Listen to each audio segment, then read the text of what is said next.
السلام عليكم ورحمة الله وبركاته. كيف حالكم؟ إن شاء الله يا رب الكل يكونوا بخير وصحة وعافية، آمين يا رب العالمين.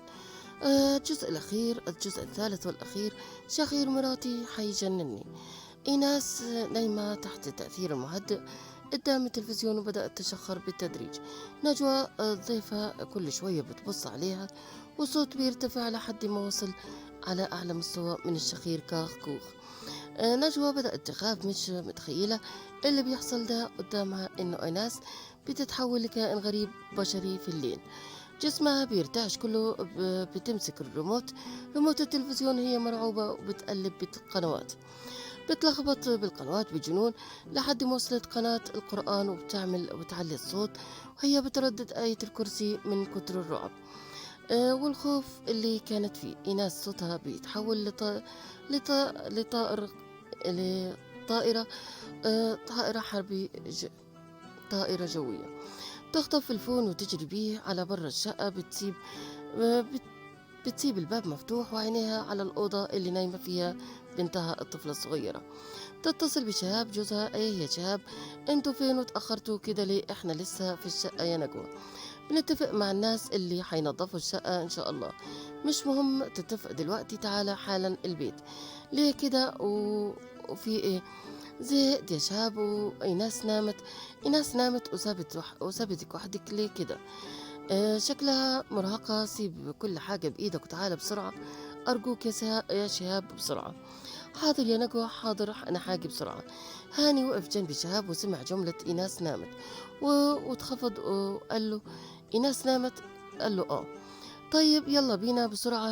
هاني يجري قدام شهاب: طيب استنى، مش للدرجة دي. شهاب قبل ما يكمل الجملة كان هاني جري بسرعة وركب بالسيارة، وهو على آخره عايز يلحق إيناس قبل ما تشخر قدام نجوى وتفضح الدنيا. ركب العربية ومعاه شهاب وهو دايس بنزين ومش بيتكلم مع شهاب، بيبص له وشايف الرعب يعني، من درجة لأنه مش بيتكلم خالص معاه، وفضل سايق دايس على آخر سرعة. نجوى واقفة برا الشقة وهي مرعوبة وخايفة إنها تدخل عند إيناس. بدأ صوت شخيرها يعلى ويعلى، خصوصا إنه راسها ما كانتش مرتاحة وكانت مسنودة على الكرسي. نجوى بتنفخ، مش عارفة تتصرف إزاي لحد ما جه على بالها فكرة ذكية، وإنها تضرب الجرس وتخبط على الباب علشان تصحيها. إيناس يا إيناس، اصحي يا إيناس. إيناس بتفتح عينيها باستغرابة وبتبص حواليها، بتفرك عينيها وتميل رقبتها يمين وشمال، بتبصي ناحية الباب بتشوف فيه إيه. نجوى: أنت واقفة عندك ليه يا حبيبتي؟ حصل إيه؟ نجوى أبدا بتستعيد أنفسها، تدخل جوه. معلش أنا أسفة يا إيناس، صحيتك يا حبيبتي. لا أبدا ولا يهمك، بس أنا مش فاهمة إيه اللي بيحصل. ما حصلش حاجة يا حبيبتي، معلش أنا أسفة. هو أنا شخرت يا نجوى؟ إيه؟ أنا شخرت؟ لا، وأنت خفتي من شخيري صح؟ نجوى مكسوفة إنها عايزة تقول لها لا، بس هي كانت باين عليها إنها فاهمة، إنها شافتها سمعتها. ست في منتهى الذوق والأدب نجوى: لا لا يا حبيبتي، ما حصلش حاجة، وكانت مكسوفة بتبص على الأرض. بليز يا نجوى قوليلي، أنا رحت كشفت عند الدكتور النهاردة بسبب الشخير ده. بصراحة يا إيناس انت شخرتي كتير قوي لدرجة اني خفت منك.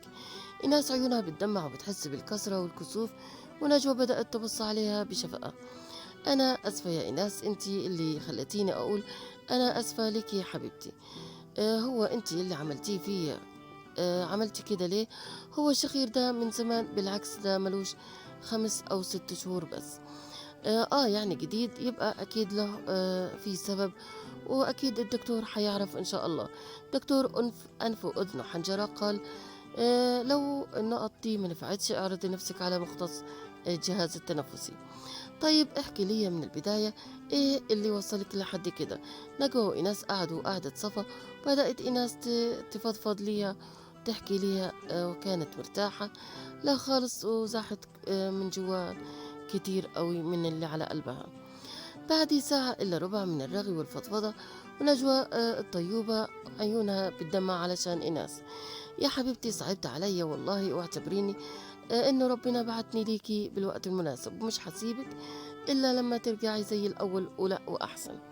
بجد يا نجوى؟ أيوة يا روح قلبي، طبعا يا روحي، وأنا بحكم بحكم خبرتي ودراستي أقدر أعرف سبب شخيرك ده إيه والعلاج الجذري ليه. إيناس فرحت قوي وبصت عليها بجد. طبعا بجد. صوت الباب بيفتح ونجوى وقفت الكلام. شكلك يا جماعة وصلوا، حنكمل كلامنا بعدين. تمام تمام يا حبيبتي. إيناس كانت فرحانة، حست بشوية أمل إنها تتخلص من اللي هي فيه. وكانت نجوى مرات شاب دي جت لها نجدة من عند ربنا. كانت هاني دخل زي الملهوف وراه شهاب. ايه ده؟ هو انت صح يا إيناس؟ صح يا هاني. في حاجة ولا ايه؟ لا مفيش. أصل نجوى اتصلت بشهاب وقالت انك نايمة. قلت وقالت تعالوا بسرعة حالا. إيناس بتبص على نجوى بتهز براسها إنها فعلا كلمتهم.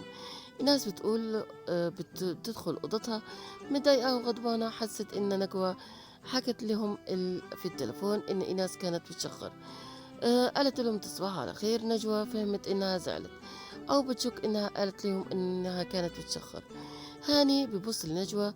هو كان في حاجة لما اتصلت يا نجوى ولا إيه؟ لا أبدا، بس كنت حاسة بالزهق قوي. قلت أكلمكم، يعني مفيش أي حاجة غريبة حصلت. لا أبدا. هاني حس بارتياح وقعد يدردش معهم وشهاب كمان علشان يشوف حيعملوا ايه بكرة بالشقة. بعد نص ساعة بالضبط كانت إيناس راحت في النوم جوا، وبدأ صوتها يطلع بالشخير.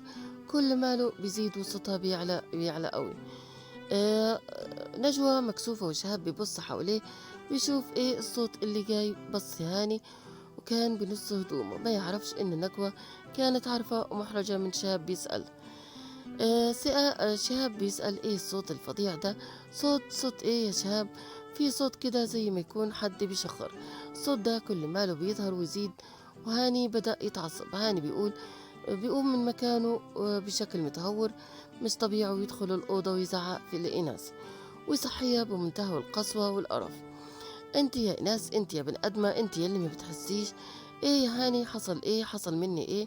قومي يا هانم، فضحتيني كسفتيني. دول ولو والله لو طيارة منخفضة كان أرحم من كده. نجوى مش قادرة تستحمل البهدلة اللي بتتعرض ليها إيناس بغرفتها. بتنادي عليه وتقول له منفعلة: هاني بعد إذنك يا هاني، لو سمحت ممكن تيجي هنا يا هاني. خرج هاني وهو منفعل ومتضايق من نجوى، مش قادر يسيطر على أعصابه. انت ازاي تعامل مراتك بالشكل ده؟ هي مين؟ إناس. هاني اتفاجئ. كسفتني يا نجوى، خلت رقبتي قد السمسمة. انت عمرك ما فكرت ان سبب شخيرها ده مش فاهم؟ مراتك مش بتعاني من اي حاجة بجسمها تخليها تشخر؟ هاني انت عرفتي ازاي انها بتشخر؟ ايوه عرفت، وعرفت كمان انت السبب الرئيسي في كل اللي بيحصل ده يا دكتور، يا مثقف، يا متحضر، اللي اتجوزتها عن حب، اللي خربت الدنيا علشان تقبل فيك. أنا مش فاهم حاجة يا نجوى. إيناس خرجت وهي بتعيط وواقفة تراقب نجوى وهي منفعلة وفي وش هاني. وشهاب بيحاول يسكتها وهي بتشاور له علشان يسيب لها فرصة إنها تتكلم. يا دكتور هاني، مراتك بتشرب مهدئات عشان تعرف تنام، والمهدئات دي بتتعب من تعب اليوم يخلي الحيطان تشخر، مش بني آدم مكسورة زي مراتك دي. هي تاخد المهدئات ليه أصلا؟ طبعا ما انت مش عايش في الدنيا، مش حاسس بمراتك الست اللي بالنسبة لك انك جبتها زي اي دولاب او اي كرسي او اي مكملات في البيت عشان تكمل فيها شقتك. لاحظ انك متجوزها يا نجوى. وتهيألي عيب كده. العيب يا دكتور انك تكون ما كملتش السنة ونص وسايب مراتك محبوسة في البيت تستناك أكتر من 15 ساعة لوحدها. ترجع عايز ترتاح وتنام، تقضي شغلك وسهراتك وحاجاتك مع زميلاتك وزملائك، وعايش حياتك برا، وهي سايبها تكلم نفسها في السجن الانفرادي ده. عمرك ما فكرت إنها يتيمة الأم وأبوها مش في هو سند لها؟ عمرك فكرت إن أبوها مصدق يبيعها؟ عمرك فكرت إنها اتجوزتك لما شافت فيك العوض عن اللي محتاجاه من الدنيا كلها؟ ده غير اتصالاتك بواحدة زميلتك اللي كانت بتشوف وتسمع وانت ولا على بالك. دي كويس إنها لسه عايشة والله ومستحملة القرف اللي انت بتعمله ده. كويس إنها قدرت تتصرف في المهدئات وتحافظ على أعصابها وتوترها، والمسكينة مش قادرة تعمل معاك أي مشاكل وصبرة على العيشة المبهدلة اللي انت معيشها فيها. في مرة وحيدة اللي فيها راحت بيت أهلها، كان أبوها بيطالبها بالمصروف الشخصي حق بيتها عنده، يعني من سجن لسجن. اصحى يا دكتور وراعي ربنا بمراتك، حرام عليك كده. هاني وقف متبلم ساكت زي اللي ما يكون في المطر نزل عليه بغزارة، هو ولا قادر يهرب منه ولا قادر يستوعب اللي بيحصل معاه. بيبص على إيناس اللي واقفة خايفة، ممكن الكلام ده يخلي هاني يتهور عليها ويتهمها بالإفشاء سر بيتها لنجوى من أول قعدة بينهم.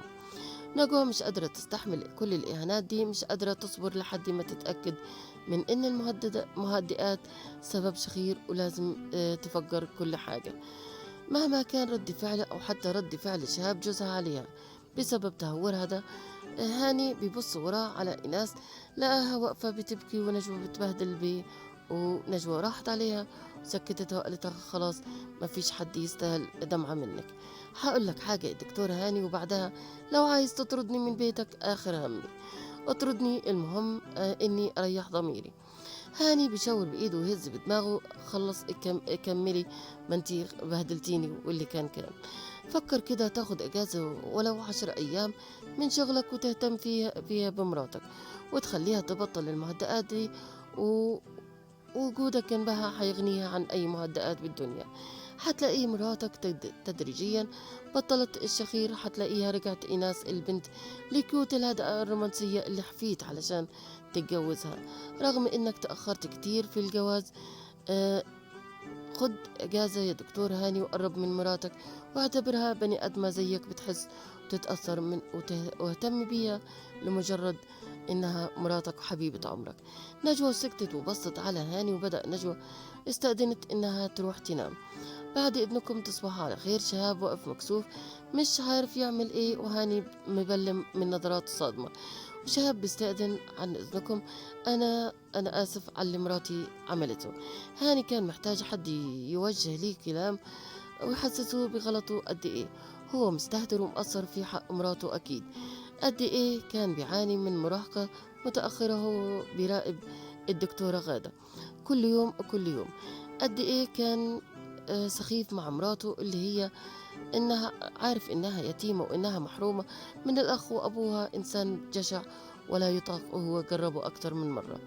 بدأ يفوق لنفسه وتصلح مع مراته ويحكي مع الدكتور صحابه، وتأكد إن المهدئات هي فعلا سبب للشخير الفظيع اللي هي بتعمله. فعلا أخذ إجازة وبدأ يصلح موقفه مع مراته. قدرت إيناس تبطل المهدئات بالتدريج بعد ما شغلت حياتها، وفي أقل من شهر كانت حامل، والشخير راح منها ورجعوا عاشوا حياتهم كأنهم عرسان من أول وجديد. وكان علاجها في تناول الاهتمام المطلوب علشان تتخلى عن أي مهدئات بالدنيا، المهدئات اللي كانت بتاخدها علشان تعرف تنام وتهرب للعالم الثاني. لو عجبتكم القصة أرجوكم اكتبوا لي بالتعليقات إن عجبتكم. هاي كانت قصتنا لليوم، هيك انتهت الجزء الثالث من قصة شخير مراتي حيجنني. كانت معكم ريتا جمال، بحبكم بالله، لا تنسوني من دعوة حلوة منكم، الله يفرجها علينا وعليكم. صلوا على النبي كثير، اللهم صل وسلم وبارك على سيدنا محمد وعلى آله الطيبين الطاهرين. بحبكم بالله. السلام عليكم ورحمة الله وبركاته. سلام.